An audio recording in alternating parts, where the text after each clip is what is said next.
इस भक्ति चैनल पर आपका स्वागत है। इस वीडियो के माध्यम से आज हम भगवत गीता अध्याय 4 दिव्य ज्ञान पाठ 6 श्लोक 26, 27, 28, 29, 30 और श्लोक 31 के बारे में जानेंगे। और आपसे निवेदन है कि अगर वीडियो अच्छी लगे तो लाइक और सब्सक्राइब जरूर करें। चलिए तो आगे बढ़ते हैं। श्लोक 26। श्रोत्रादीनीन्द्रियाण्यन्ये संयमाग्निषु जुह्वति, शब्दादीन विषयानन्य इंद्रियाग्निषु जुह्वति। अर्थ: अन्य योगी जन श्रोत्र आदि समस्त इंद्रियों को संयम रूप अग्नियों में हवन किया करते हैं और दूसरे योगी लोग शब्दादि समस्त विषयों को इंद्रिय रूप अग्नियों में हवन किया करते हैं। व्याख्या: इस श्लोक में भगवान श्री कृष्ण ने यह बताया है कि जो लोग साधना के मार्ग पर चलते हैं वे अपने इंद्रियाओं को संयमित करते हैं और उन इंद्रियाओं को ज्ञान के अग्नि में समर्पित कर देते हैं। श्रोत्रादि इंद्रियाणि संयमाग्निषु जुह्वति। इसका अर्थ है कि कुछ लोग अपने कान, आँखें और अन्य इंद्रियाओं को संयमित करते हैं और इन इंद्रियाओं को तप के अग्नि में अर्पित कर देते हैं। इसका तात्पर्य है कि वे इंद्रिया तृष्णा और बाहरी आकर्षणों पर नियंत्रण रखते हैं और इन्हें साधना के मार्ग में प्रयोग करते हैं। शब्दादीन विषयानन्य इंद्रियाग्निषु जुह्वति। इसका अर्थ है कि अन्य लोग अपनी इंद्रियाओं के माध्यम से प्राप्त होने वाले विषयों को जैसे कि शब्द, रंग और अन्य संवेगों को संयमित करते हैं। वे इन विषयों को संयमित करने के माध्यम से ज्ञान की अग्नि में अर्पित कर देते हैं ताकि उनका ध्यान और साधना सही दिशा में रहे।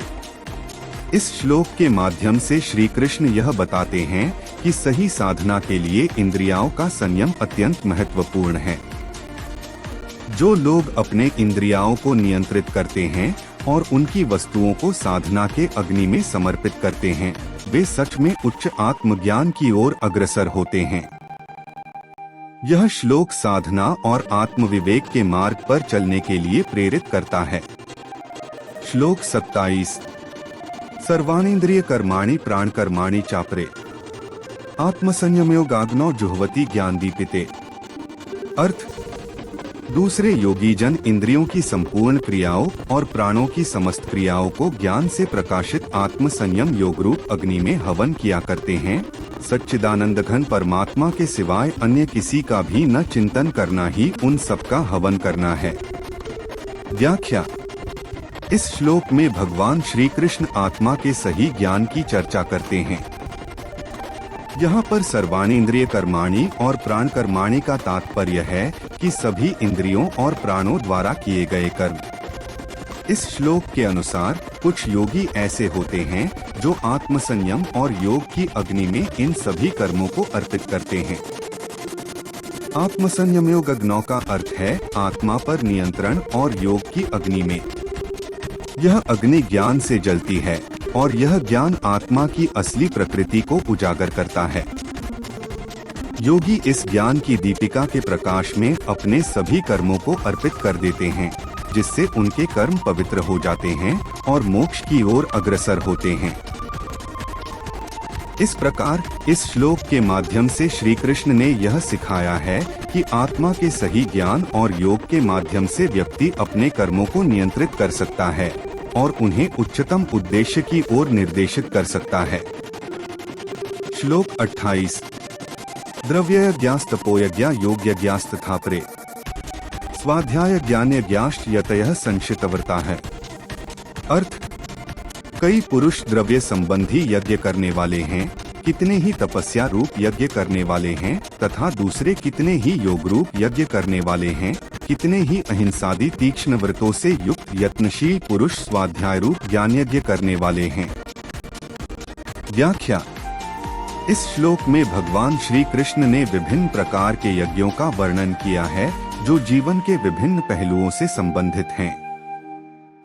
द्रव्ययज्ञ: यह यज्ञ उन कर्मों को संदर्भित करता है जहां विभिन्न सामग्री और वस्तुएं आहुतियों के रूप में समर्पित की जाती हैं, जैसे कि भोजन, वस्त्र और अन्य द्रव्य का उपयोग धार्मिक कृत्यों में किया जाता है।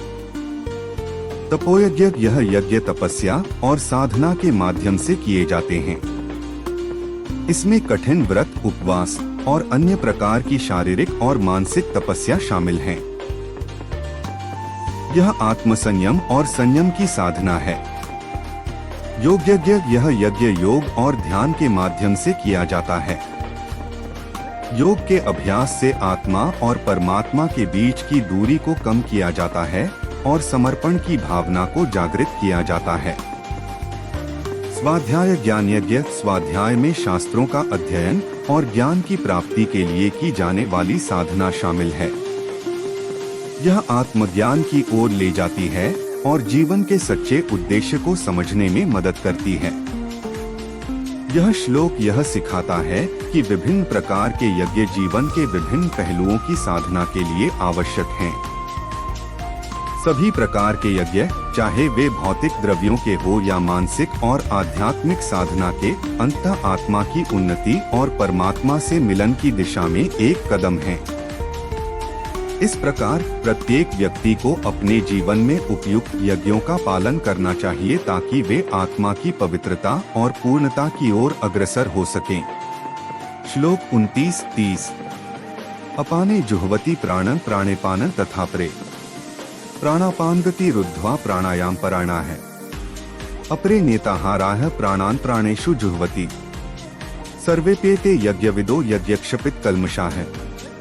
अर्थ, दूसरे कितने ही योगी जन अपान वायु में प्राणवायु को हवन करते हैं, वैसे ही अन्य योगी जन प्राणवायु में अपान वायु को हवन करते हैं तथा अन्य कितने ही नियमित आहार गीता अध्याय 6 श्लोक 17 में देखना चाहिए करने वाले प्राणायाम परायण पुरुष प्राण और अपान की गति को रोककर प्राणों को प्राणों में ही हवन किया करते हैं। ये सभी साधक यज्ञों द्वारा पापों का नाश कर देने वाले और यज्ञों को जानने वाले हैं।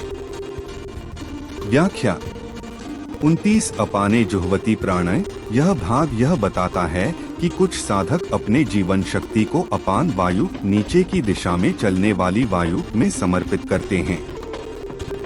यहाँ जुह्वति का अर्थ है समर्पित करना या अर्पित करना। प्राणेपान तथा परे इस भाग में यह संकेत किया गया है कि कुछ अन्य साधक प्राण वायु ऊपर की दिशा में चलने वाली वायु को अपान वायु में समर्पित करते हैं। प्राणापानगति रुद्ध्वा इस भाग में यह कहा गया है कि कुछ लोग प्राण और अपान की गति को नियंत्रित करके अर्थात उनकी दिशा को रोककर या नियंत्रित करके विशेष ध्यान और साधना करते हैं। प्राणायाम परायणाः अंत में यह संकेत किया गया है कि ये साधक प्राणायाम श्वास प्रश्वास की कला के लिए पूरी तरह समर्पित होते हैं। सारांश, इस श्लोक के माध्यम से भगवान श्री कृष्ण प्राणायाम के विभिन्न प्रकारों का वर्णन करते हैं और यह बताते हैं कि साधक कैसे अपने प्राण और अपान की गति को नियंत्रित करके ध्यान और योग की साधना करते हैं। यह श्लोक यह भी दर्शाता है कि प्राणायाम का अभ्यास गहरे ध्यान और साधना के साथ करना होता है।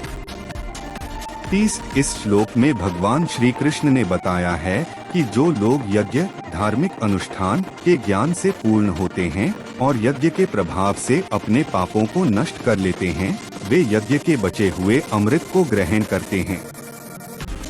ऐसे लोग ब्रह्मा, सत्य और अनंत परमात्मा को प्राप्त करते हैं। यह श्लोक यह सिखाता है कि यज्ञ केवल एक धार्मिक कर्म नहीं बल्कि एक माध्यम है जो आत्मा को शुद्ध करता है और पापों को नष्ट करता है। यज्ञ का पालन करने से व्यक्ति का कल्मश पाप समाप्त होता है और उसे यज्ञ के पुण्य फल के रूप में अमृत मिलता है। यह अमृत उसे ब्रह्मा अर्थात परम सत्य और अनंतता की ओर ले जाता है। इस प्रकार इस श्लोक के माध्यम से यह स्पष्ट होता है कि यज्ञ का पालन केवल एक धार्मिक कर्तव्य नहीं बल्कि आत्मा की उन्नति का भी साधन है जो उसे ईश्वर के सानिध्य में ले जाता है। श्लोक 31 यज्ञशिष्टामृत भुजो यान्ति ब्रह्मा सनातन नाय लोकोस्त्ययज्ञस्य कुतोन्यः कुरुसत्तम। अर्थ, हे कुरुश्रेष्ठ अर्जुन, यज्ञ से बचे हुए अमृत का अनुभव करने वाले योगी जन सनातन परब्रह्म परमात्मा को प्राप्त होते हैं। और यज्ञ न करने वाले पुरुष के लिए तो यह मनुष्यलोक भी सुखदायक नहीं है, फिर परलोक कैसे सुखदायक हो सकता है। व्याख्या। इस श्लोक में भगवान श्री कृष्ण अर्जुन को यह समझा रहे हैं कि यज्ञ अर्थात कर्म और पूजा के बिना इस लोक में कोई भी सफलता प्राप्त नहीं की जा सकती। नायं लोकः का अर्थ है इस लोक में ऐसा कोई भी स्थान नहीं है, और अस्ति यज्ञस्य का मतलब है जहाँ यज्ञ की प्रतिष्ठा या महत्व नहीं है।